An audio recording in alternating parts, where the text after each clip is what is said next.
So, very warm good morning to all of you. Today we will discuss about the OCD, Obsessive Compulsive Disorder. दोस्तों जब OCD की बात आती है, obsessive compulsive disorder, इस mental health के अंदर आज हम डिस्कस करेंगे OCD के बारे में, जिसका फुल फॉर्म जो आती है वो होती है बेटा ऑब्सेसिव कंपल्सिव डिसऑर्डर। इस ऑब्सेसिव कंपल्सिव डिसऑर्डर की जब हम बात करते हैं तो इस ओसीडी के अंदर बेटा दो वर्ड आते हैं। एक वर्ड होता है ऑब्सेशन, दूसरा वर्ड होता है कंपल्सन। ऑब्सेशन का मतलब होता है बेटा रिपीटेड इमेजेस आना, रिपीटेड इमेजेस, ये मतलब होता है बेटा ऑब्सेशन का। और कंपल्सन का मतलब होता है एक्ट। एक्ट का मतलब होता है based on your obsession you are doing some act that is known as obsessive compulsive। यदि नॉर्मल पर्सन, अरे हर एक पर्सन की जो एक्टिविटी होती है वो ऑब्सेशन पे डिपेंड होती है। मेरे दिमाग में ये आएगा ये बच्ची अच्छी लग रही है या ये पढ़ती नहीं है बेकार है, तो मेरे माइंड में इमेज आएगा, जब भी तो मैं कंपल्सन, जब भी तो मैं बोलूंगा। मेरे माइंड में आएगा ये बोतल उठा लो, जब भी तो मैं उठाऊंगा। तो normally our work is depend on obsession, then we will do the compulsion. But if repeatedly we are doing the useless and purposeless activity, that is known as disorder। Disorder psychiatry के अंदर मतलब क्या है बेटा disorder का, कि जब आप कोई भी एक्टिविटी नॉर्मल से हटकर करते हो तो उसको बोलते हैं डिसऑर्डर। एबनॉर्मल हो गया, एबनॉर्मली कहलाती है डिसऑर्डर।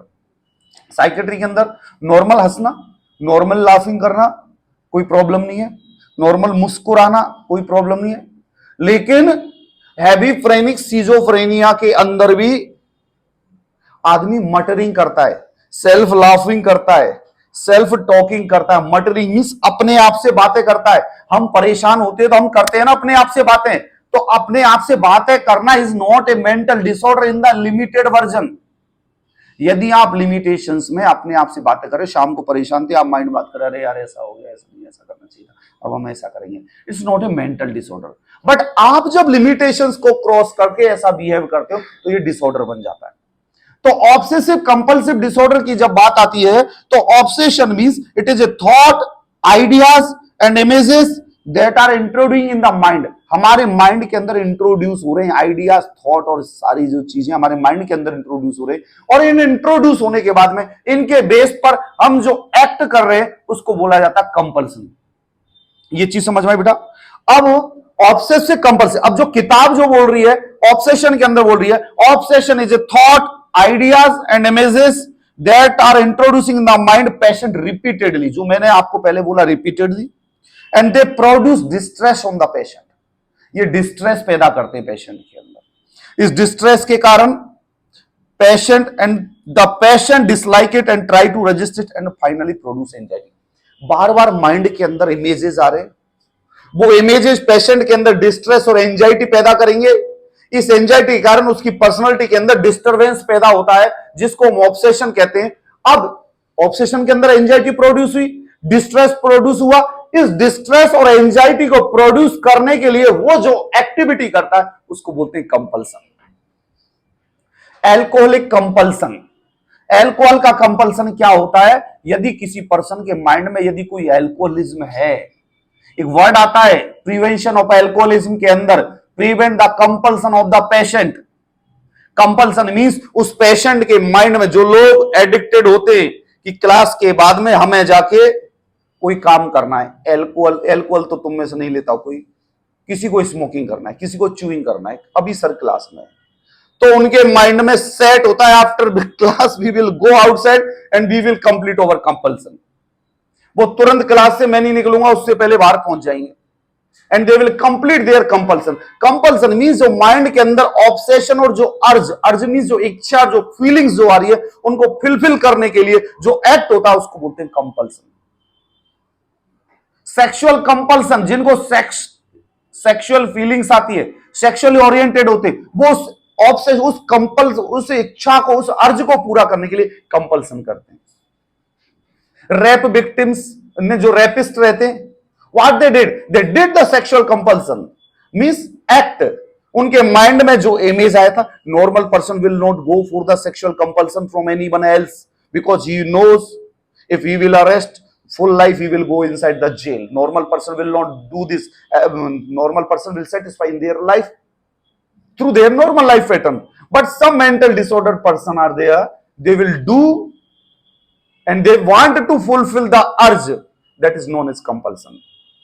ये चीज समझ में? निर्भया कांड के अंदर जो हुआ वो क्या था? That is a mental illness. They are not mental healthy. If you are putting rod and some weapon inside the abdomen, you don't discuss about the uterus, inside the abdomen, normal person will not do this type of things. That is a mental illness. आप mental illness को कैसे treat कर सकते हो? Through giving the health education from the childhood period. बचपन से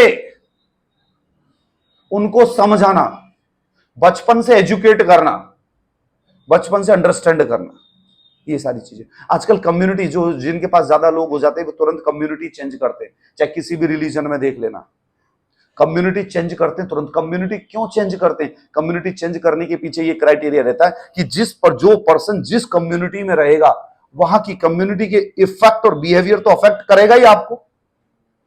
person के पास जब पैसा आता है कम्युनिटी चेंज करके क्यों जाता है? क्योंकि उसी तरीके का बिहेव होगा।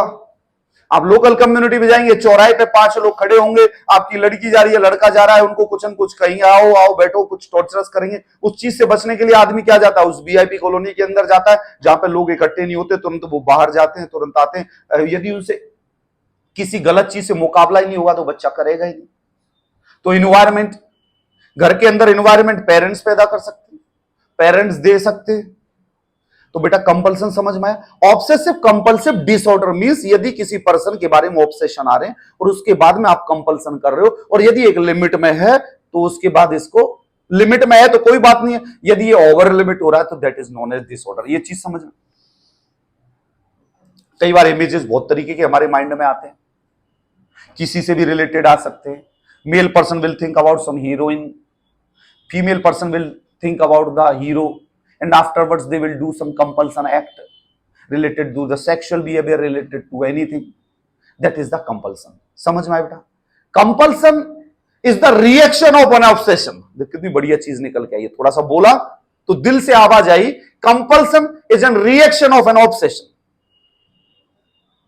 मैं बोलू विनय तुम सुधरे नहीं हो, हिमांशु सुधर गया, तो it's not just a second reaction.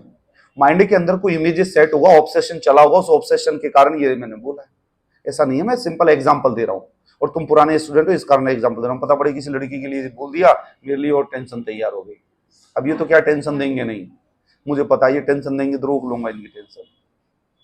तो ऑब्सेशन और कंपल्सन समझ में आई बेटी? अब ये ऑब्सेशन एंड कंपल्सन के जो क्लिनिकल फीचर्स दिए बेटा, इन क्लिनिकल फीचर्स के अंदर सबसे पहला आता है वॉशर्स, बार बार हाथ धोना। दूसरा आता है चेकर्स, दूसरा आता है चेकर्स, और तीसरा होता है हमारा बेटा प्योर ऑब्सेशन। प्योर ऑब्सेशन, इस प्योर ऑब्सेशन के अंदर जब हम बात करते बेटा, प्योर ऑब्सेशन के अंदर सबसे पहले तो आती है ऑब्सेसिव इंपल्सेस। Obsessive impulses.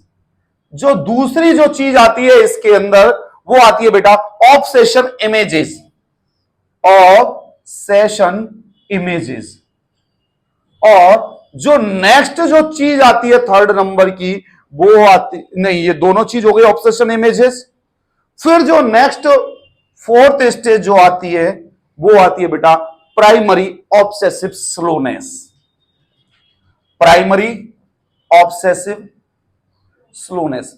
बेटा ये 4 क्लिनिकल फीचर्स मेन इंपॉर्टेंट है जो कि ऑब्सेसिव कंपल्सिव डिसऑर्डर के अंदर पूछे जाते हैं।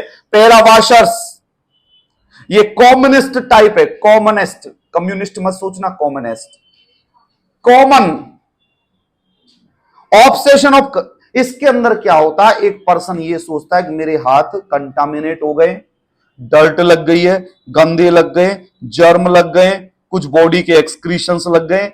अब वो माइंड के अंदर चलता रहता है।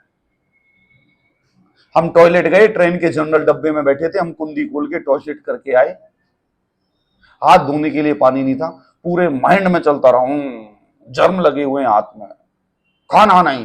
एक ने कहा भाई साहब लड्डू रखें खा लो। हमने कहा भाई साहब डायरेक्ट मुंह से खा सकते हैं क्या? बोला नहीं, हाथ से उठाने पड़ेंगे भाई साहब, हम नहीं देंगे आपको, और लेंगे भी नहीं, क्योंकि क्या पता उसके हाथ में लगाओ वो भी हमारे जैसा ही हो। अब माइंड में ऑब्सेशन चल रहा है, यार क्या किया जाए क्या किया जाए, बार बार बोला हाथ धोने हाथ धोने। जैसे ट्रेन नेक्स्ट स्टेशन पर उतरी, अब इस ऑब्सेशन के कारण हम एंजाइटी में बैठे हुए, बिल्कुल टेंशन में। आपने देखा होगा जिंदगी के अंदर बड़े बड़े छोटे छोटे टेंशन लेके हम जी रहे हैं। आप 200 रुपए की शर्ट पहन के आए, या मेरी तो ये 300 रुपए की मेरी होगी टी शर्ट, इस टी शर्ट के ऊपर यदि काला धब्बा लग जाए तो उसी से हमारा टेंशन स्टार्ट हो जाए, लग गया, धोना पड़ेगा। किससे धोएंगे? बेनिस से निकलेगा नहीं, इजी से निकलेगा, मशीन में चलाएंगे कि हाथ से रगड़ना पड़ेगा, आज ही पहन के आया था, आज ही धोना पड़ेगा। एक नॉन मेटेरियल, एक मेटेरियलिस्टिक चीज पर, नॉन लिविंग थिंग्स का एक ह्यूमन बीइंग इतना बड़ा टेंशन लेके बैठा है। ये टेंशन हमारे माइंड को अफेक्ट करती है, that will lead mental disorder. दुनिया में सबसे ज्यादा जो चीज है ना, वो आप हो। आप बेशकीमती हीरे हो, अपने लिए, परिवार के लिए और दुनिया के लिए। If you are mental healthy, you can enjoy your life, otherwise दुनिया के अंदर फुल मटेरियल तुम्हारे पास रखा हुआ है और फिर भी तुम खुश नहीं रह पाओगे। तो बेटा वाशर्स का मतलब क्या होता है? अब माइंड में एंजाइटी आ रही थी, स्टेशन आया, मैं गया, हाथ धोए, आराम मिला, वो एंजाइटी खत्म हुई। बोले लाओ अब लड्डू लाओ। बोला भाई साहब वो तो पहले हमने निपटा दिए थे, आपके साथ कर दिए थे।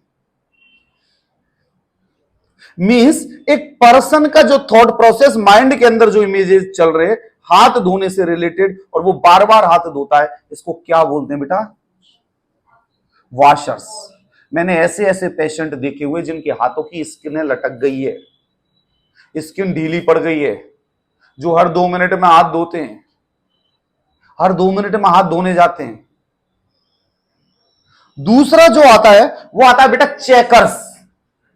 चेकर्स का मतलब ये कभी सभी तो हमें होता है, हम रात को सो रहे हैं, बेड पे पहुंचे, वाइफ से पूछा गेट लगाया है क्या? बोला मुझे तो याद नहीं है। अब दिमाग में टेंशन स्टार्ट, याद नहीं है तो क्या करें, माइंड में इमेज आ रहे हैं, जाओ चेक कर लो एक बार। अरे नींद भी आ रही है, सो जाना, कुछ नहीं बंद होगा। नहीं नहीं चेक कर लो, क्या पता खोला हो। 99% तो बंद है, 1% खुला हुआ तो रात को काम हो जाएगा, जाके चेक कर लो। हम कह रहे नहीं सो जाओ। जैसे कभी सभी बाथरूम आ रही होती है ना रात को, तो हम कहते कोई बात नहीं, थोड़ी सी आ रही है, निकल जाएगी, रात सुबह कर लेंगे। बोले कर ले, आराम से सोएगा तो भी। बोला नहीं रुक जाएगी। हम और आप डेली करते हैं यार, सबके साथ होता है ये केस एंड केस, क्योंकि है तो ह्यूमन बीइंग है। यदि मेरे साथ होता है तो आपके साथ पक्का होता होगा। वाशर्स।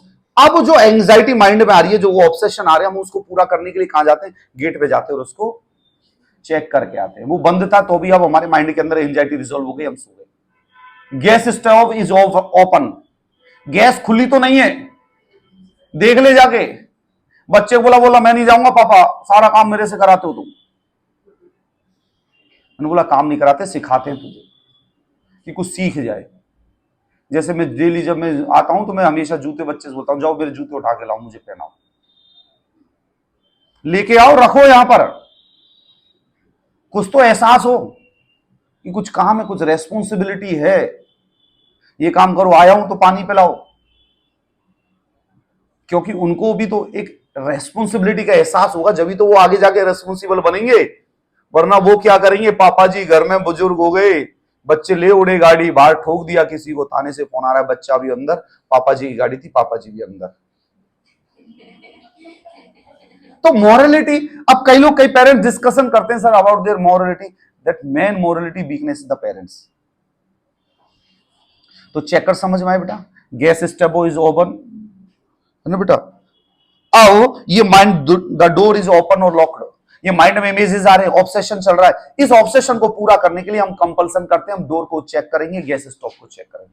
ये समझ में आया, वॉशर्स चेकर्स। दूसरा आता है बेटा प्योर ऑब्सेशन। प्योर ऑब्सेशन के अंदर सबसे पहले आता है obsession impulses. Obsession impulses means a person want to kill somebody. मैं मार डालूंगी उसको, आज मेरी सांस आ जाए, मैं खत्म कर दूंगी उसको, आज तो चाहे मुझे कुछ करना पड़ जाए, बहुत परेशान कर दिया इस भूतनी ने। This type of impulses are coming, that is known as obsessive impulses. आती है, फीमेल्स को आती है। अपनी मां बोल दे, अरे तू तो कर्म फूटी है, तेरा कुछ नहीं होता, तेरे को कुछ आता भी नहीं है, वहां भी यहां भी परेशान करती है, तो मां को कुछ नहीं बोलेगी। और यदि यही चीज सासू मां बोलती है तो हाहाकार मच जाएगा, because she is not feelings related to their mother. मां सब कुछ बोल देती है तो भी मां बुरी नहीं लगती, लेकिन यदि यही शब्द सास बोल दे तो हाहाकार मच जाता है। क्यों? You are not inter related through your emotions, just you can or not inter related with your emotions, you are not thinking she is your mother. आप सोचती हो अभी भी ये वही है, दूसरी मेरे लिए, मेरी मां मेरे लिए। यदि किसी की भाभी तुम्हारी मां को कुछ बोलती है तो तुम्हें बुरा लगेगा, मेरी भाभी ऐसी, पर तुम क्या कर रही हो उसके लिए वो भी तो सोचो। यही है, यदि ये थॉट प्रोसेस चेंज हो जाए ना तो मेंटल हेल्दी हो जाए, परिवारों के अंदर खुशियां आ जाए। लेकिन ये चीज हम सोचते नहीं है, इसी कारण खुशियां नहीं है, इसी कारण सब कुछ होते हुए भी हम लोग तड़फ रहे हैं, परेशान है। समझ में आ गया? ज्ञान की बात जरूर ठोक देता हूं मैं बीच बीच में। प्योर ऑब्सेशन इंपल्सेस का क्या? ऑब्सेसिव इंपल्सेस का means aggressive ideas, aggressive impulses to kill somebody is known as obsessive impulses. आपने देखा होगा छोटी वो जो कंडीशन जो होती है कि थोड़ी सी गाड़ी टच हो गई, एक बंदा आया उसने चाकू घोंप दिया सामने वाला, रोड रेज की घटना है। छोटी छोटी चीजों पे जो हो रहा है, कत्लेआम, कोई फीलिंग्स नहीं, कोई इमोशंस नहीं। ये क्या है? ये क्या है? ये ऑब्सेसिव इंपल्सेस है, जो मेंटल डिसऑर्डर्स है। छोटी छोटी चीज के अंदर हाथ उठाने, लड़ना, झगड़ना, ये ऑब्सेसिव इंपल्सेस है, जो कि मेंटल डिसऑर्डर है। दूसरा आता है obsession images. Obsession images means dirty scene. Obsession mind के अंदर इमेजेस आ रहे हैं। If you like Deepika Padukone, you are thinking about Deepika Padukone, you are thinking about the intercourse relations with you, you are thinking Deepika Padukone is sleeping with you. This type of images are occurring in your mind. किताब वाले ने लिखा है, तुम सोच रहे हो Akhilesh sir अपनी तरफ से पेल देते हैं, मैं अपनी तरफ से नहीं पेलता भाई, किताब ने लिखा हुआ वो मैं समझा देता हूं। Dirty scene, abnormal sexual intercourse. Abnormal means, अब तुम सोचो किसी हीरोइन के बारे में, अब हीरोइन का नाम लेने में तो पंगा हो जाएगा, वो मेरे को पता पड़े मार डाले यार कि तुमने मेरा नाम क्यों लिया। अभी तो हम छोटे यूट्यूबर, पता पड़े किस दिन बड़े यूट्यूबर हो गए तो वो तो मरवाड़ा लेगी। ऐसा कोई नहीं है, मैं समझाने के लिए कोशिश कर रहा हूं कि मेरे नाम के साथ किसका नाम जोड़ दिया तुमने, और तुम तो डायरेक्ट और बोल रहे हो। मेडिकल साइंस में तो ये प्रॉब्लम हो रही है ना कि डायरेक्ट बोलना पड़ता है। If you are thinking about some dream girl, अब वो ड्रीम गर्ल का मतलब उधर मत समझ लेना, and you are thinking about the sexual relation, intercourse and abnormal scenes, that is known as obsession images. समझ में आ गया बेटी? No need to extra explanation. तो ये चीज समझ में, प्योर ऑब्सेशन। अब यदि कोई पूछे, प्योर ऑब्सेशन के अंदर obsession impulses means aggressive ideas to kill somebody. Obsession images, mind के अंदर इमेजेस चल रहे हैं, चलते होंगे किसी के माइंड में, चलते हैं, दुनिया आ कर रहा है। Primary obsessive slowness. Primary obsessive slowness का मतलब क्या होता है? हमारी माताजी ने झाड़ू लगाना स्टार्ट करा घर के अंदर सुबह 7 बजे, झाड़ू लगाती लगाती फिर बैठ गई, फिर सोचने लग गई कहेगा, फिर बताओ आधा घंटा हो गया है इधर, चलो चलो चलो, फिर लगाओ झाड़ू। पता पड़े झाड़ू सुबह 7 बजे से स्टार्ट करा था, 3 कमरों का झाड़ू 12 बजे खत्म करा। Primary obsessive slowness. Obsession means mind के अंदर जो इमेजेस आते हैं जिसके कारण आपका वर्क स्लो हो जाता है। आप स्टडी करते हो, पढ़ाई करते हो, आप कॉन्शियस माइंड से यदि पढ़ाई नहीं कर रहे ना तो आप पढ़ते पढ़ते पढ़ते पढ़ते खो जाओगे, कहीं भी चले जाओगे दिमाग। फिर आप 15-20 मिनट को कहां गया था मैं, तो जल्दी आप कंसंट्रेट कर। ये नॉर्मल एटीट्यूड है, इसको कंट्रोल करना। यहां से जाने मत दो, यहां आजा, सामने किताब पे बैठ। ये क्या करता है, प्राइमरी ऑब्सेसिव स्लोनेस। आप यदि कोई वर्क कर रहे हो और माइंड के अंदर कोई इमेजेस आ रहे हैं, ये आपके वर्क को स्लो कर देता है, जिसको क्या बोलते हैं, प्राइमरी ऑब्सेसिव स्लोनेस। चीज समझ में आई बेटा? उसके बाद में अब हम कॉजेस के अंदर पढ़ते हैं बेटा साइकोडायनेमिक थ्योरी। दोस्तों साइकोडायनेमिक थ्योरी की जब बात की जाती है तो साइकोडायनेमिक थ्योरी के अंदर आपको मैंने बताया है, पहले तो अब इसका थोड़ा सा डिटेल में पढ़ लेते हैं। साइकोडायनेमिक थ्योरी, इस साइकोडायनेमिक थ्योरी का क्या मतलब है मैंने आपको समझाया है। जैसे disturbed development in early childhood, disturbed development in early childhood, early childhood. मैं अभी इस लाइन को समझाऊंगा नहीं, क्योंकि मैं पूरी लाइन को एक सम समझाने के मूड में हूं। That leads anal sadistic phase, that leads anal sadistic phase. Anal sadistic phase आया इसके कारण, फिक्सेशन के कारण। ठीक है बेटा? अब एनल सैडिस्टिक फेज के अंदर ये पर्सन रिग्रेशन यूज करता है। रिग्रेशन क्या हो गया बेटा उसका, डिफेंस मैकेनिज्म। रिग्रेशन फेल्स हो गया, इससे पहले यहां आ गया OIEDAPL, ओडिपाल,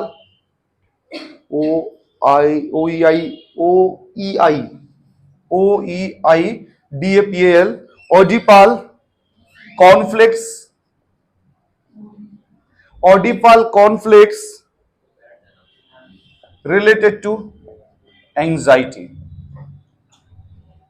ठीक है बेटा? ये रिग्रेशन के कारण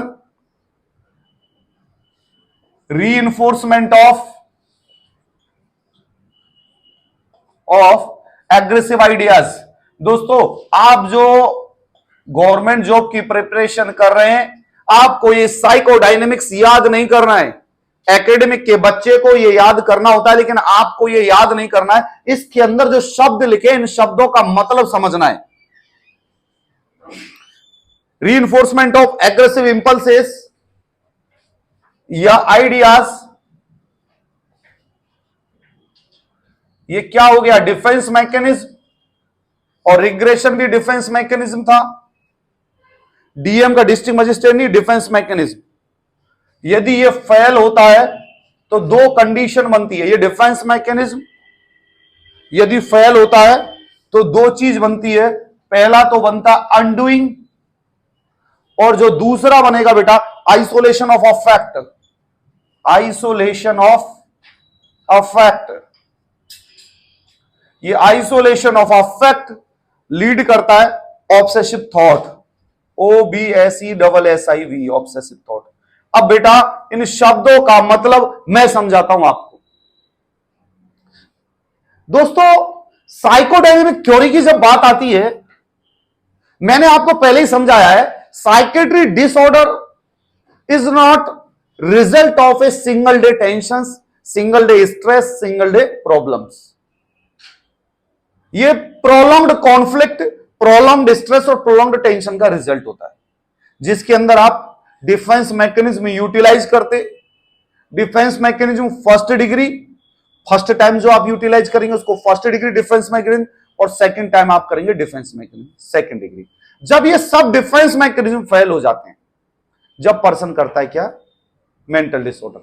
जैसे सुइसाइड, यदि कोई पर्सन किसी चीज में अनसक्सेस हो गया, बिजनेस के अंदर लॉस हो गया है, पर्सन क्या करेगा, पहला डिफेंस, नहीं यार अब हम कमाएंगे, मैंने इतना कमाया था, एक संग लॉस हो गया, दोबारा धंधा एस्टेब्लिश करूंगा, दोबारा कमाऊंगा, फर्स्ट डिग्री डिफेंस मैकेनिज्म। उसके बाद भी स्टार्ट कर दिया, डिफेंस मैकेनिज्म सक्सेस हो गया तो सुसाइड नहीं करेगा, और यदि डिफेंस मैकेनिज्म फेल हो गया तो सुसाइडल टेंडेंसी के लिए जाएगा। उसके बाद भी उसको दोबारा कोई लॉस हो रहा है, लोग टॉर्चर कर रहे, पैसे मांगने आ रहे, परेशान कर रहे हैं, फैमिली में कर रहे, then after every defense mechanism will finish, then person will choose the suicide। तो हमारी सोसाइटी के अंदर डिफेंस मैकेनिज्म इतना हेल्दी होना चाहिए कि यदि कोई पर्सन परेशान है तो हम उसका सपोर्ट करें, सपोर्ट करे। मेरे एक दोस्त ने मेरा बहुत बड़ा अमाउंट लुढ़का लिया। मेरा एक दोस्त है, उसने मेरा बहुत सारा अमाउंट ले गया, खा गया। यदि ज्यादा टॉर्चर करो तो like condition he will go for suicide, मांगना ही छोड़ दिया। कोई बात नहीं। क्यों टॉर्चर करना? क्योंकि जब डिफेंस मैकेनिज्म, जब दुनिया के सब खत्म हो जाते हैं, then person will do the suicide. Suicide is not a single day decision, is not a single problem decision. अब इसके अंदर शब्दों का मतलब समझना। ये नहीं पूछा जाता किसी भी गवर्नमेंट जॉब के एग्जाम में, पूछा जाता है disturbed development in early childhood. अब यहां पर हमें वो थ्योरी याद आती है सिगमंड फ्रूड की, कि सिगमंड फ्रूड ने साइकोसेक्सुअल थ्योरी दी थी कि किसी पर्सन का साइकोसेक्सुअल डेवलपमेंट होता है, उसके लिए सबसे पहली stage oral anal phallic latency creative stages होती है। ओरल स्टेज का सेटिस्फेक्शन होना जरूरी है। सेटिस्फेक्शन कैसे करेगा? अपनी मां से ब्रेस्ट मिल्क अचीव करे, मां प्रॉपर ब्रेस्ट फीडिंग कराए, लग जा बेटा, जितना पीना है पी। अरे मां और बच्चे का एक बॉन्डिंग होता है ना, दुनिया का सबसे प्योर रिलेशन वो वही होता है, उससे बड़ा प्योर नहीं है। मां हाँ ये सोच के पिलाती है बड़ा हो जाएगा तो मेरी केयर करेगा, बुढ़ापे में रोटी देगा, ऐसा हर मां सोचती है।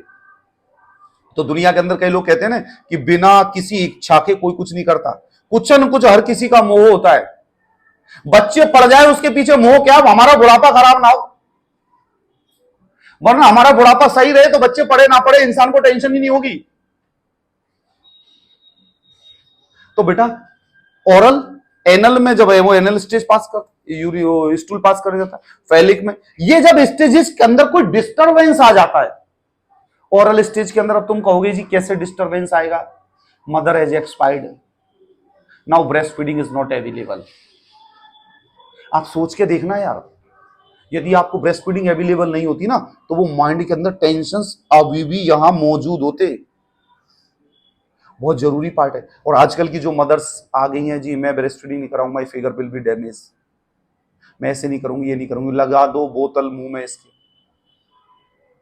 तो जो अभी तो प्लास्टिक की बोतल लगा रहे, बाद में दूसरी बोतल लगाता है, फिर दूसरी बोतल लगाएगा तो फिर तुम कहोगे ये बोतल लगाता है। अरे पहले ही वो दूध वाली बोतल लगाई होती तो ये बोतल नहीं लगाता। अभी ओरल स्टेज को सेटिस्फाई करने के लिए वो वाली बोतल लेने जाता है। जैसे मैं यदि किसी की मदर को देख लेता हूं, और मेरी मां का भी ऐसा ही है, पेट बड़ा है, पहले की मां का ऐसा ही रहता था सबका। आजकल इनकी मां स्लिम ट्रिम होती है क्योंकि डॉक्टर पहले कह देता 6 मंथ एक्सक्लूसिव ब्रेस्ट फीडिंग। बच्चा हो गया तो भी नहीं पता पड़ता अरे इसकी शादी भी होगी क्या। क्यों? 6 मंथ तक एक्सक्लूसिव ब्रेस्ट फीडिंग कराती है, जो डिपोजिटेड फैट है वो बच्चे के अंदर निकल जाता है। पहले तो क्या करते थे, सासू मां आती थी बोलती थी अरे बोतल लगा ले, दूध ही नहीं आ रहा, अरे कोई मशीन थोड़ी है दूध आ जाएगा ऐसे कि बटन दाबो दूध आ जाएगा। इमोशनली रिलेटेड होने दो, इमोशनली अटैच होने दो, हैप्पीनेस होने दो, मदर की गोद में दो, मदर को साइकोलॉजिकली अटैच होने दो। जब मिल्क होगा यार, जब मिल्क आएगा, अब प्रोलेक्टिन यहां से सीक्रेट नहीं हो रहा है, तुम लगा डालो यहां पे क्या होना उससे, और उनको क्या पता। तो ये सारी चीजें एनल स्टेज पहले, ये नॉर्मल डेवलपमेंट नहीं हो रहा। इस डेवलपमेंट के अंदर बेटा 2 वर्ड आते हैं, इन स्टेजेस के अंदर 2 वर्ड आते हैं। एक वर्ड होता है इरोटिक और एक वर्ड होता है सैडिस्टिक। बेटा दोनों का शब्द का मतलब समझने का। यदि any stage is not satisfy, उसको बोलते बेटा any stage is not satisfy, ये उसके लिए हम क्या बोलते हैं, सैडिस्टिक। और erotic means satisfy. Oral erotic phase means वो ऑरल स्टेज से सेटिस्फाई है। समझ में? Sadistic means is not satisfy. समझ में आ गया मेरे दोस्त? एनल सैडिस्टिक स्टेज, वो एनल स्टेज से सेटिस्फाई नहीं किया तो इसको फिक्सेशन होगा, मेंटल डिसऑर्डर हो जाएगा। बचपन की कुछ गलतियां आगे जाके डिसऑर्डर बना देती है, जिसको क्या बोलते हैं हम, फिक्सेशन। अब एनल सैडिस्टिक जब स्टेज आई, उसने रिग्रेशन, एक डिफेंस मैकेनिज्म यूटिलाइज किया। अब एक वर्ड आता है ओडिपल कॉन्फ्लिक्ट्स। ओडिपल कॉन्फ्लिक्ट्स का मतलब क्या होता है? Boy likes his mother, boy likes his mother. समझ में आया? एग्जाम्पल देखना जाके, जिनके बच्चे हैं ना, उन बच्चों के सामने हस्बैंड वाइफ हो, आप हस्बैंड के साथ या वाइफ के साथ यूं कंधे पर हाथ डाल के कहना, अरे यार तेरी मम्मी को मैं बड़ा प्यार करता हूं, बच्चे सब, that child will feel jealous. मैंने तो करके देखा है, चाइल्ड विल फील जेलस। आप इस जेलस को क्या समझ रहे हो? ये जेलस है, ये साइकोलॉजिकली रिलेटेड है, ये कॉन्फ्लिक्ट पैदा करती है। और पहले एक राजकुमार था, उसने अपने बाप का कत्ल किया था, उसका मैं हिस्ट्री में भूल गया हूं, वहां से ये कॉन्फ्लिक्ट स्टार्ट हुआ था। एक राजकुमार ने अपने राजा मींस अपने पिता का कत्ल कर दिया था कि उसका पिता अपनी मां को ज्यादा प्यार करता है। बच्चे क्या चाहते हैं? बच्चे भी तो यही चाहते हैं, मेरी मम्मी हमसे प्यार करे, पापा को ना करे। उनको पता नहीं है जबकि तुम किसका रिजल्ट हो। Everyone knows. अरे तुम हम सब एक जैसे तो हैं यार। बट ऑडिपल कॉन्फ्लिक्ट्स का वर्ड समझ में आया? Boy likes mother, oedipal conflicts, और girl likes father, girl likes father, ये इलेक्ट्रा कॉन्फ्लिक्ट्स। अब सिगमंड फ्रॉइड ने क्या बोला है? सिगमंड फ्रॉइड ने बोला कोई मां बेटी बाप बेटी का प्यार नहीं है, सेक्सुअल अट्रैक्शन। अब कितनी बड़ी बात बोल गया है यार। हमारे यहां यदि कोई ऐसे आदमी बोल दे तो कल तो जाने कितने धर्म वाले तो विरोध प्रदर्शन करते हैं, अरे भैया जलाओ इसको, जलाओ, मराओ, देश से भगाओ, ये तो पाकिस्तानी है, आतंकवादी है, इसको तो टेररिस्ट बना दो। पता पड़े कल उसके खाते खुल जाएंगे, जाने कहां कहां से संबंध निकाल देंगे उसके। पता पड़े खालिस्तान समर्थक यही था। अरे बेचारे ने साइंस की बात बोली थी, गलती हो गई, निकल गई, और तुमने उसकी एस्तेसी कर दी। रिएक्शन, किसी के बोलने का इतना बड़ा रिएक्शन नहीं होना चाहिए। कोई भी अपने way of thought, individual speech, हमें बोलने की आजादी है। साइकेट्री ऐसा बोलती है, इस कारण मैं भी ऐसा बोल रहा हूं। पता पड़ी कल तुम मुझे भी मरवा डालो, भाई मरवा मत डालना, मैं छोटा सा आदमी, पहले माफी मांग लूंगा, बता देना, तैयार रखूंगा माफीनामा लिख के। मैं तो पढ़ाता हूं जो बच्चों की समझ में आ जाए, इस कारण। तो Electra conflicts, girl likes father, ये वर्ड समझ लेना। कई बार पूछे जाते हैं क्वेश्चन और बंदे कंफ्यूज हो जाते हैं। Boy likes his father, this type of conflicts known as. अब बंदा कंफ्यूज है यार, बॉय लाइक्स मदर, क्या बोले इसको? ये भी कोई कॉन्फ्लिक्ट होता है क्या? ये ओडिपल कॉन्फ्लिक्ट होता है। गर्ल लाइक्स हिज फादर, तुम सारी लड़कियां अपने बाप को प्यार करती होंगी, सारे लड़के अपनी मां को प्यार करते होंगे, ये नॉर्मल है। ये चीज समझ में आई? ये भी कॉन्फ्लिक्ट, ये कॉन्फ्लिक्ट होगा तो एंजाइटी पैदा होगी। बच्चों के सामने पेरेंट्स को बड़ी अच्छे तरीके से और बड़ी संजीदगी से रहना पड़ता है। यदि बच्चों के माइंड में ये आ गया ना कि हमारे माँ बाप हमारी केयर नहीं करते, ये दोनों आपस में ही घूमते रहते हैं, हमें प्यार नहीं करते, तो चिंता मत करो, वो जवान होने वाले, तुम डाउन होने वाले हो, फिर बताएंगे तुम्हें कैसे क्या होता है। फिर वो बहू और बेटे तुम्हारे रहेंगे आउट ऑफ स्टेशन, और तुम इंतजार करते रहना कितने बजे आएंगे। कई लोग कह देते हैं ना ऐसे, मैंने बहुत सारे लोग ऐसे देखे। अब कहते हैं हमारे बहू और बेटे तो घूमते रहते। अरे तुम भी तो घूमे थे, जब भी तो बहू और बेटे घूम रहे। तुम यदि महात्मा गांधी की तरह इस घर में रह रहे होते तो तुम्हारे बहू बेटे इस गेट से बाहर नहीं निकलते। तो कम से कम करो प्यार, दिखाओ तो मत, जाहिर तो मत करो। समझ में आ गया? तुम सब लोग समझदार हो वैसे ना। Oedipal conflicts related to anxiety, regression fail हो गया। अब इससे क्या होगा? रीइंफोर्समेंट होकर एग्रेसिव आइडियाज। ये जस्ट मैं मेरा पर्सनल एक्सपीरियंस भी बता रहा हूं। यदि if I will like my wife and I am sitting with her, और यदि 2 मिनट प्यार की बातें कर लूंगा तो मेरे बच्चे हो गई पापा, फिर भी मैं नहीं हटूंगा तो आए हट जाओ सामने से, ऐसे आएंगे हटा देंगे। मींस ये एग्रेसिव आइडियाज, ये एक नॉर्मल पैटर्न है, नॉर्मल पैटर्न है। यदि आप ज्यादा करोगे तो that will lead aggressive ideas. ये एग्रेसिव आइडियाज आएंगे तो वो पर्सन क्या करेगा? या तो अनडूइंग, वो अपने आप को बिल्कुल अलग करेगा, कुछ करेगा ही नहीं, या क्या करेगा? आइसोलेशन ऑफ अफेक्ट, अपने आप को अफेक्ट आइसोलेट कर लेगा, कोई फीलिंग्स नहीं होगी। ये क्या करेगा? ऑब्सेशन थॉट, ये ऐसा करते हैं मैं इनके लिए ऐसा करूंगी, आज लड़ाई करवा देती हूं मम्मी पापा के बीच में। Obsession thought. इसी ऑब्सेशन के थॉट में तो उस राजकुमार ने अपने बाप को मार डाला कि मेरा मां मेरे पिताजी से ज्यादा प्यार करती है। मैं बताऊंगा क्या नाम है उसका। तो यहां पर हमारे कितने वर्ड समझ में आए? एक तो फिक्सेशन, फिक्सेशन का क्वेश्चन आ चुका है, मैं आपको बता रहा हूं। ऑडिपल कॉन्फ्लिक्ट्स, इलेक्ट्रा कॉन्फ्लिक्ट्स और फिक्सेशन, और हमारे सिगमंड फ्रॉइड की चाइल्डहुड डिस्टर्बेंसेस। ये हमारी साइकोडायनेमिक थ्योरी है। साइकोडायनेमिक थ्योरी मींस हमारे मेंटल स्टेटस की जो साइकोलॉजी है उसके डायनेमिक्स। डायनेमिक्स मींस हमारा कैसा एटीट्यूड है किसके प्रति, ये डिपेंड करता है हमारे ऊपर। मैं कल बच्चे को मैं स्कूल लेके गया, उसका रिजल्ट आया, उसकी क्लासमेट लड़की खड़ी थी। मैंने बोला इसके देखो दीदी के कितने नंबर आए। बोला तुम दीदी क्यों बोल रहे हो इसको, शी इज माई कलीग। मैंने बोला क्यों, दीदी बोलने में क्या प्रॉब्लम हो रही है? In the age of 7 and 8 years।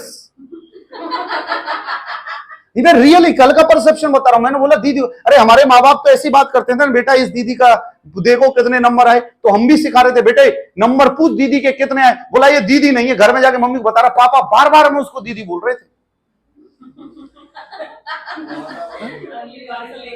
नहीं मींस कहने का मतलब way of thought, what over society is giving. ये बड़े सोचने वाले पॉइंट है यार। हम कैसे सोसाइटी को हेल्दी रखेंगे, ये क्वेश्चंस आ रहे हैं कि वो उसको दीदी बोलने में शर्म कर रहा है। मेरे को किसी स्टाफ ने अभी थोड़े बहुत दिन पहले मेरे को बोला भैया, मैंने कोई बुरा नहीं माना, अच्छी बात है। फिर वो बार बार बोल रही भैया, तो फिर एक बोला अरे देखो तेरे को भैया बोल रही। मैंने बोला अच्छी बात है, if she is having the feelings related to brother no problem, मुझे रिगार्ड करना चाहिए उसका। मैं क्यों सबको ये करूं कि नहीं भाई ये मेरे को कुछ और बोले, और I have to predicted that will show I am mentally ill. तो मैं बता रहा हूं ये थॉट प्रोसेस। मैंने बोला मैडम को पैर छुओ, मैं रियल बता रहा हूं, मैडम के पैर छुओ। बोला नहीं मैं नहीं छूंगा। मैंने बोला पैर छुओ, मैं रियली कल की प्रैक्टिकल की बात बता रहा हूं। मैंने मैडम को बोला मैडम आप यहां पैर नहीं छुवाते हो क्या? बोला नहीं सर हम हक करते। मैंने बोला ट्रेडिशन तगड़ा है। मैंने बोला कहीं हम ही तो पाश्चात्य देश में नहीं जी रहे। मैंने बोला मैडम आप इंग्लिश मीडियम स्कूल की बात कर रहा हूँ, स्कूल का नाम भी ले देता, जहां मेरा बच्चा पढ़ता मैं स्कूल का नाम भी ले देता आपको, पर अभी ये कि यहां लेना जायज नहीं है। उस स्कूल के अंदर मैंने बोला ये क्या है, मैंने बोला पैर छुओ मैडम के। अब मैडम ही मैडम से नहीं लग रही, मैडम बढ़िया डे वो करके ऐसे लग रही हीरोइन, फीलिंग से नहीं आ रही मैडम की। बच्चा क्या करे बेचारा। अब हमारे जैसे पुराने जमाने की मैडम होती, साड़ी पहन के आती, हाथ में डंडे होती, तो दूर से पता पड़ जाता आ रही है मैडम। पैर नहीं छू रहा बच्चा। मैं रियल बता रहा हूं, 7 से 8 साल के बच्चे का थॉट प्रोसेस बता रहा हूं, थॉट इमेजेस बता रहा हूं। She is not touching the feet. मैंने बोला जाओ छू के आओ, नहीं छू रहा। फिर मैडम ही कह रही है खड़ी होकर आ जाओ शिवांश, मैडम उसे हक कर दिया, हक कर रहा है मुझे। What culture, what education system. Teacher and student is the pure relation. जहां एक स्टूडेंट को बैठ के पैरों में बैठ के शिक्षा ग्रहण करते थे पहले के लोग। अभी भी जो धर्माचार्य और जो गुरुकुलों में बैठते वो गुरु के नीचे पैरों में बैठ के एजुकेशन लेते, और उस एजुकेशन के अंदर ये नहीं होता कि किताबी ज्ञान, उस किताब के साथ बहुत व्यवहारिकता सिखाई जाती है, बहुत जीवन जीने की कला सिखाई जाती है। हम और आप लोग उन्हीं टीचर्स की बदौलत आज इतने स्ट्रेसफुल, इतने सिचुएशंस और इतनी हैंडल कर पाते क्योंकि हमारे टीचर्स मजबूत थे। उन्होंने हमें मजबूती से सिखाया। उन्होंने हमें स्पून फीडिंग नहीं की थी, ले बेटा आजा तेरा हाथ पकड़ती हूं, तू लेके इसको गोला बना, मैडम ने हाथ पकड़ रखा है तुम यूं हाथ कर रहे हो, तुम्हारा ध्यान मार, गोला अपने आप बन गया।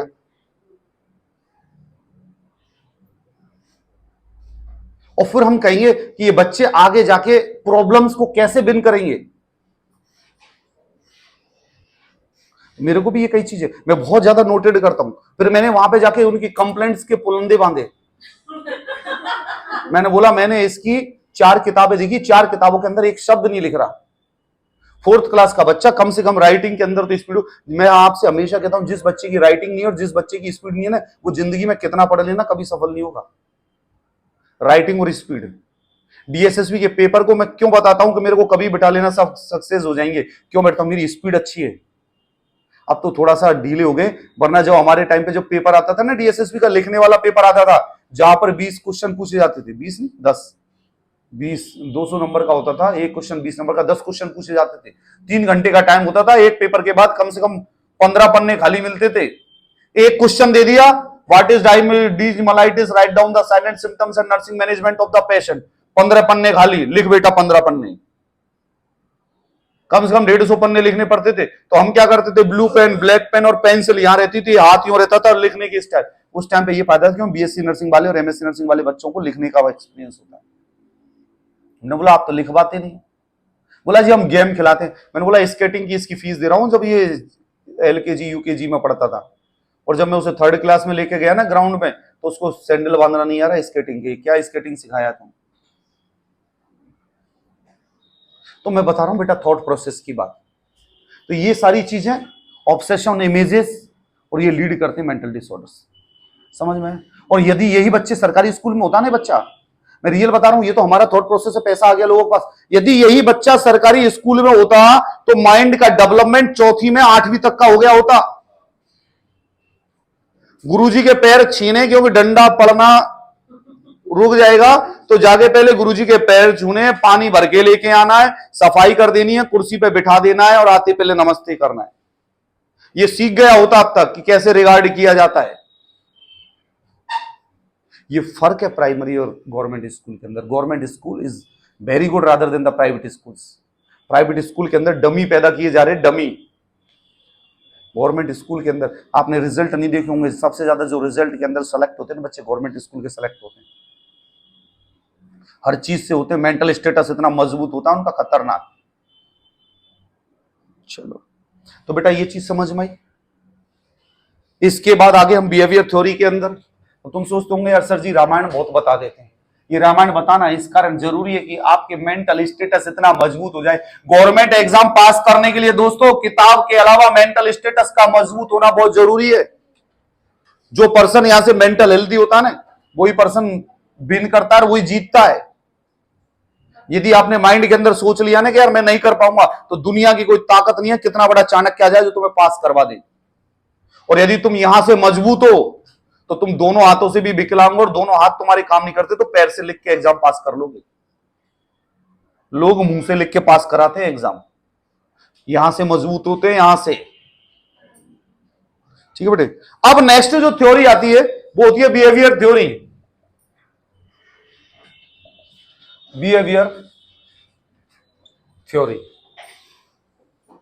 ये थ्योरी बताती है बेटा कि एंजाइटी जब किसी सिचुएशन के अंदर आती है तो एंजाइटी लीड करती है कंपल्सन।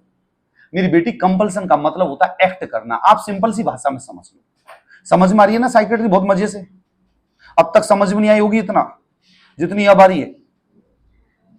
साइकेट्री खुल के पढ़ो यार, जितने मजे से पढ़ोगे ना उतनी अच्छी समझ में आई, और तुम सब साइकेट्री के मास्टर हो। अब कंपल्सन को डिस्क्राइब किया है। कंपल्सन, अब सुना कितनी बड़ी बात की है इसने, देखो एक लाइन में लिखा हुआ है, compulsion have been described as learned behaviour. Compulsion जो होता है वो लर्न्ड बिहेवियर के ऊपर डिपेंड करता है।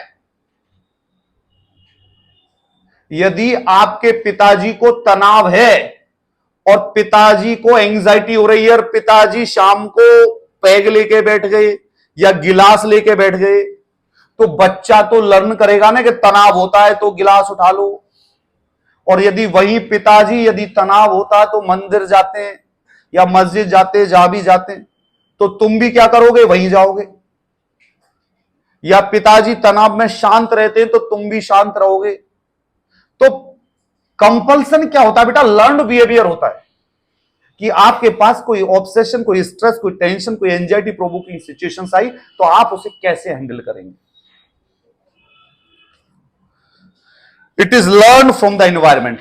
देखो दूसरी बात क्लियर लिख दी ना इसने, ये लर्न एनवायरमेंट से होता है। एनवायरमेंट मींस फैमिली, सराउंडिंग्स की टेंशन, स्ट्रेस, और उसके अंदर क्या किया जाता है। एजुकेशन इंसान के अंदर मॉरलिटी डेवलप करती है, ऐसा किताब बोलती है। लेकिन मैं हमेशा ये बोलता हूं एजुकेशन भ्रष्टाचारी पैदा कर रही है आजकल। अब तुम कहोगे कैसे? दुनिया के अंदर जो आदमी जितना पढ़ा लिखा होगा, जितना ऊंची पोस्ट पर होगा, वो उतना ही करप्टेड रहता है मोस्टली, नॉर्मली। गरीब आदमी, अनपढ़ आदमी कभी भ्रष्टाचार नहीं करता। उसको पता होता है मुझे 300 रुपए दिहाड़ी चाहिए, शाम को जाके घर में खाऊंगा और सो जाऊंगा। बेटा कुछ भी कर ले, 300 से ऊपर उसको मिलना ही नहीं है। अब वहीं तुम आगे पोस्ट पे कोई बन गए, बड़े कलेक्टर, डीएम, पीएम, कुछ और बड़े सेक्रेटरी, सचिव बन गए, जहां करोड़ों रुपए की फाइल आ रही है, वहां आना स्टार्ट हो जाता है, बेटा इस फाइल को यहां से ऐसे कर दे, तुरंत आ जाएगा मामला। क्यों? क्योंकि एजुकेशन सिस्टम के अंदर मोरलिटी नहीं बची। यदि इसके अंदर मोरलिटी बचा, मोरलिटी को ऐड कर दे तो एजुकेशन, पहले की एजुकेशन में क्यों थी? पहले के एजुकेशन इतने प्रेम भाव में क्यों रहते थे? आजकल तो भाई भाई नहीं रह रहा। तुम तो रिलीजन की बात तो छोड़ो, दो भाई एक संग नहीं रह रहे, दोनों एक दूसरे की एस्तेसी कर रहे, दोनों कोर्ट में पहुंच गए, जज भी बोलता अरे वाह मां किधर लड़ने आई है, एक बेटा कहां और एक बेटा कहां, तीनों पार्ट अलग अलग हो गए, कहां मोरलिटी बची। तो हमारी जो बिहेवियर थ्योरी बोलती है, ये बोलती है बेटा कि एंजाइटी के बाद जो बिहेवियर होता है वो हमारे लर्न बिहेवियर के ऊपर डिपेंड करता है। अब नेक्स्ट आता है बायोलॉजिकल थ्योरी। बायोलॉजिकल थ्योरी, इस बायोलॉजिकल थ्योरी के अंदर सबसे पहले तो केमिकल्स वही एंजाइटी वाले 5-HT ओसीडी के अंदर इन्वॉल्व होता है। 5-HT, HT का मतलब होता है हाइड्रोक्सी ट्रिप्टेमिन। 5-HT, 5-HT ये भैया ओसीडी के लिए बना हुआ है, जैसे सीरोटोनिन डिप्रेशन के लिए बना हुआ है। मेरे दोस्तों ये याद रखना, मैं आपको बार बार बता रहा हूं, सीरोटोनिन डिप्रेशन पैदा करता है, ये केमिकल होता है जो न्यूरोट्रांसमीटर ब्रेन में पाए जाते हैं। ये न्यूरोट्रांसमीटर सीरोटोनिन डिप्रेशन पैदा करता है, डोपामिन सिजोफ्रेनिया पैदा करता है। 5-HT, HT की जो फुल फॉर्म होती है हाइड्रोक्सी ट्रिप्टेमिन, ये इसकी फुल फॉर्म होती है। ये हमारा ओसीडी के अंदर इन्वॉल्व होता है, और OCD can be occur by encephalitis, basal ganglion and tumour lesions. ये हमारे ऑर्गेनिक कॉजेज भी हो सकते हैं ओसीडी के अंदर। जब हम अब इसके मैनेजमेंट की बात करते हैं, तो मैनेजमेंट के अंदर सबसे पहले आती है बेटा साइकोथेरेपी। इस साइकोथेरेपी के अंदर सबसे पहले जो आती है बेटा हमारे इंडिविजुअल साइकोथेरेपी, इंडिविजुअल साइकोथेरेपी और सपोर्टिव साइकोथेरेपी। इंडिविजुअल साइकोथेरेपी का मतलब होता है एक पर्सन को इंडिविजुअली हम बुलाएंगे, बात करेंगे, डिस्कशन करेंगे, जिस चीज को उसको प्रॉब्लम हो रही है उससे रिलेटेड हम बात करेंगे, that is known as individual psychotherapy. Supportive psychotherapy means we will support the patient, क्या प्रॉब्लम है, समझ में आ गया। सपोर्ट और ये इंडिविजुअल मैं आपको पहले ही बताता रहा हूं। उसके बाद बिहेवियर थेरेपी, बिहेवियर थेरेपी के अंदर सबसे पहले हम देंगे स्टॉप थॉट। थॉट को रोकना है, या थॉट स्टॉपिंग। आपके माइंड में जो थॉट चल रहा है कि मेरे हाथ गंदे गंदे गंदे गंदे गंदे गंदे, आपको स्टॉप कर देना है कि आपके माइंड में थॉट ना आए। आप जब रात को सोने जाते हैं तो सोते टाइम आपके माइंड में थॉट चलते रहते हैं, तो आपको नींद नहीं आती।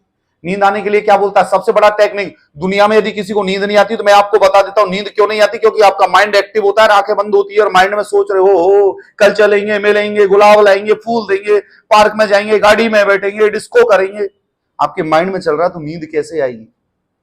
आप यहां से बिल्कुल साइलेंट कर दो, no any images in the mind, darkness, no image, no thought, zero silence, pin point, यहां अंधेरा हो चुका है, दिमाग में साइलेंस आ चुकी है, तुरंत नींद आ जाएगी 5 मिनट के बाद। मैं भी ऐसा ही करता हूं, मुझे भी टेंशन होती है, माइंड एक्टिव होता है, नींद नहीं आती, और यहां से जैसे मैं जीरो कर देता हूं, लाइट यहां की बंद कर दो, नींद अपने आप आ जाएगी। हम क्या करते हैं, बाहर की लाइट बाहर की लाइट बंद कर दी, अंदर की लाइट चालू रखते हैं, तो नींद कैसे आएगी।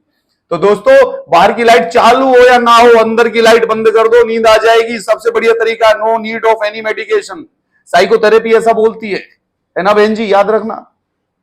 तुम आराम से सोया करो, चैन की नींद, ये भी बहुत जरूरी है, ये भी बड़ी खुशनसीबी से मिलती है, वरना पैसा आ जाता है पर नींद नहीं आती।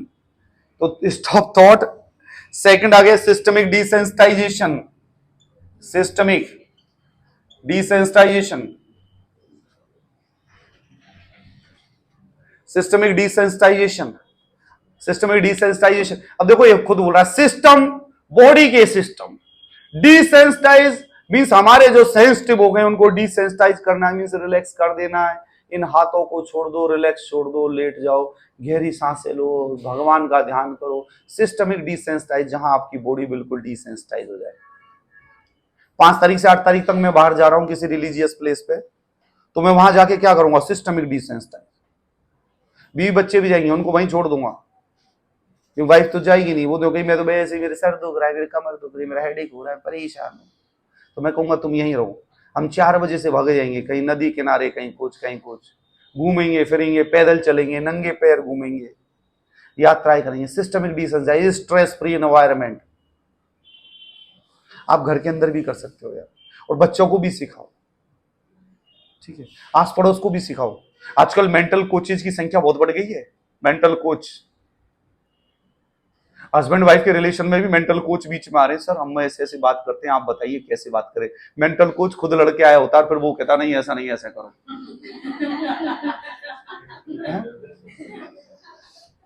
घर के अंदर तो वाइफ के सामने सारे मेंटल कोच फेल है, दूसरे की वाइफ के आगे मेंटल कोच है ना प्रतीश? सही बोल रहा हूं? सिस्टमिक डिसेंसिटाइजेशन समझ में आया बेटा? इसके अंदर योगा, प्राणायाम, मेडिटेशन, ये सारी चीजें आती है बेटा। उसके बाद रेस्पॉन्स प्रिवेंशन। देखो बेटा, दुनिया के अंदर सबसे बड़ी चीज है रेस्पॉन्स प्रिवेंशन। रेस्पॉन्स देना बंद कर दो, प्रिवेंट कर दो रेस्पॉन्स देना। आपके पास स्ट्रेस है, टेंशन है, आप रेस्पॉन्स देना बंद कर दो। पहले मेरे साथ होता था, रुखसान मियां कितने टेंशन में रहते थे, जितनी भी टेंशन आती थी काम धंधे को लेकर टेंशन चलती रहती, माइंड बिल्कुल पजल्ड, रात को नींद नहीं आती थी। वाइफ कहती तुमने बड़ा काम खोल लिया, परेशान रहते हो, छोड़ दो सब कुछ, मर जाओगे किसी दिन, ऐसा काम नहीं चाहिए जिसमें इतनी टेंशन हो। मैंने क्या करा, वो रेस्पॉन्स देना ही छोड़ दिया। मैं रियल बता रहा हूं, मैं दुनिया की किसी चीज का टेंशन नहीं लेता। अब खाता हम, कोई कुछ भी करे टेंशन नहीं, यहां तक कोई नहीं आना चाहिए। रेस्पॉन्स प्रिवेंशन करना पड़ेगा। बिजनेस में लॉस हो रहा है, कोई बात नहीं, फायदा भी तो हुआ था। वाइफ की तबीयत खराब, कोई बात नहीं, सही भी तो हुई थी। बच्चे की तबीयत खराब, वाइफ रोना स्टार्ट कर देती है। मैंने बोला क्यों रो रही है? बोला तबीयत खराब। मैंने ये क्या जड़ी बूटी लेके आया है? भगवान का अवतार है, बीमार नहीं होगा। इंसान का नेचर है यार, इंसान पैदा हुए, बीमार भी हो गए, सही भी हो गए, चलती रहेगी, इसी का नाम जिंदगी है। आपने वो नहीं देखी होगी प्रॉब्लम्स लीड बिन, मेरे यूट्यूब पे वीडियो डाली हुई है इसमें। बहुत, यदि दुनिया में मुसीबतें खत्म हो जाए तो इंसान सुसाइड करना स्टार्ट कर देगा। ये प्रॉब्लम्स हैं तो हम जिंदा हैं, वरना प्रॉब्लम नहीं। हर एक दिन रोचक है। आज डीएसएसबी की तैयारी कर रहे हैं, स्ट्रगल कर रहे हैं, मेहनत कर रहे हैं, कोई भूखा रह रहा है, कोई काम कर रहा है, कोई घर में, कोई बाहर में। जिस दिन सिलेक्शन होगा, रिजल्ट होगा, ओ कितनी बड़ी खुशी होगी, उस खुशी का अंदाजा नहीं लगा सकते। और यदि तुम अब मांगो ये चीज मिल जाए, ये चीज मिल जाए, आप फेडअप हो जाओगे 4 दिन में। यार करना कुछ नहीं पड़ रहा, सब कुछ मिल ही रहा है, आप भी फेडअप हो जाएंगे। तो रेस्पॉन्स प्रिवेंशन, हर चीज को रेस्पॉन्स देना छोड़ दो। आपके माइंड के अंदर यदि इमेजेस आ रहे हैं, आप रेस्पॉन्स मत दो, थॉट प्रोसेस को स्टॉप कर दो, सिस्टमिक डिसेंसिटाइज रहो। ECT, electroconvulsive therapy. अब देखो बेटा, इसने एक लाइन लिखी हुई है, ईसीटी का मतलब होता है इलेक्ट्रोकन्वल्सिव थेरेपी, जिसके अंदर करंट दिया जाता है। ईसीटी जब दी जाती है, जब हमारा ओसीडी विद सीवियर डिप्रेशन जब आता है तो ईसीटी दी जाती है। नॉर्मल ओसीडी के अंदर ईसीटी नहीं दी जाती, या ओसीडी सीवियर हो जाता है तो ये दी जाती है। ये चीज समझ में आई बेटा? ये रब करूं मैं, इसको रब करने के बाद में मेरे दोस्त, ओसीडी के अंदर जो मेडिकल मैनेजमेंट आता है, जब मेडिकल मैनेजमेंट आता है तो आपको पता है कि ये सारे डिजीज कंडीशंस हमारे एंजाइटी के कारण है। तो मेडिकल मैनेजमेंट के अंदर सबसे पहले तो एंजियोलाइटिक ड्रग्स, दोस्तों एंजियोलाइटिक्स बोल दो या एंटी एंजाइटी बोल दो, ये ड्रग्स दी जाती हैं। एग्जाम्पल के लिए आप बेंजो डाइजिपिन्स लिख लो, ये एंटी एंजाइटी ड्रग्स है जो दी जाती है, जो कि हमारे ओसीडी को रोकती है। एंटी डिप्रेसेंट, मेरे दोस्तों कम से कम नाम तो याद कर लेना कि यार क्या है क्या चीज नहीं। एंटी डिप्रेसेंट इमिप्रामिन, मैं आपको पढ़ाऊंगा जब साइको फार्माकोलॉजी पढ़ाऊंगा आपको, तो इन ड्रग्स के बारे में भी पढ़ाऊंगा। इमिप्रामिन, इमिप्रामिन, क्लोमिप्रामिन, CLOMIPRAMI, क्लोमिप्रामिन, फ्लोएक्सेटाइन, FLUOXETIN, फ्लोएक्सेटाइन। ये ड्रग हमारी एंटी डिप्रेसेंट है जो कि डिप्रेशन के अंदर यूज की जाती है। ये तीनों बेटा ड्रग ऑफ चॉइस है, मींस ये मोस्टली जो ड्रग्स है ये दी जाती है। ये मोस्टली ये ड्रग्स हैं जो कि ओसीडी के अंदर यूटिलाइज की जाती है। तो ये ओसीडी का टॉपिक आपको समझ में आया होगा, बड़े मजे से समझ में आया होगा। बाकी की और हमारी वीडियोस देखने के लिए हमारा YouTube channel KNA Delhi doctor Akhilesh Sharma subscribe करें, शेयर करें, तो देखते रहें बाकी के लोगों का। Thank you so much.